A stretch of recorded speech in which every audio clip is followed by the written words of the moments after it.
Let's go into big companies, technological Yeah. companies. Let's say, how do you feel about the Palantir? Palantir, I ultimately am a huge fan of Peter Thiel and a lot of the executive team there. I think they understand very much what we've known for ages, that if you want peace, you have to prepare for war, right? That is the one thing that you cannot vacate, right? We can shout peace for as long as we want, but unless we're prepared to go to war, unless we demonstrate that, you will be run over. You will be run over. And so you need to have those things. Palantir is well positioned. I think obviously in any major, huge tech venture that deals with data, there are going to be problems, right? But I think most of that stuff is just shadow casting.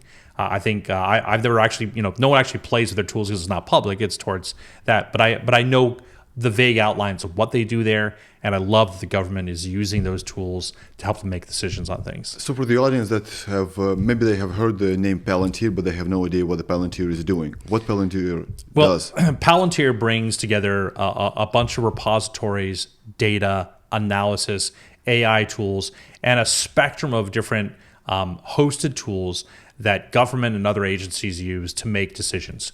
So give me an example. Well, the FBI might, for example, use that. Here's a perfect example. Before 2001, before the 9/11 attacks, right? There was this wall of demarcation between the CIA and the FBI. There's this well-documented scene where they had a special meeting with Muhammad Atta, who was the leader of the instigators of 9/11, and he was in Prague, and they had photos of him, and they knew that he was meeting with people that were arranging things in the United States. The CIA knew that detail, but all the people who were on bin Laden's tail were in the FBI, and there was this Chinese wall that they had there, this wall that they basically said, we're not sharing any information. So they didn't share information. Purposely? Purposely, yeah, that was the thing. They prided. I mean, if you're an intelligence agency on either side, you're always keeping that at your vest because you don't know who's going to get it on the other side, right? And you're worried about it leaking.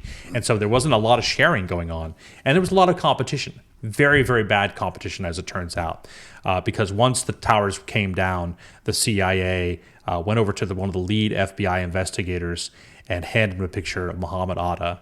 He just recounts in his journal, I went into the bathroom and retched.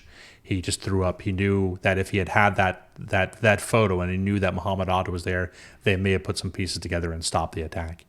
So Palantir is using that sort of data technology across our intelligence agencies to make them smarter.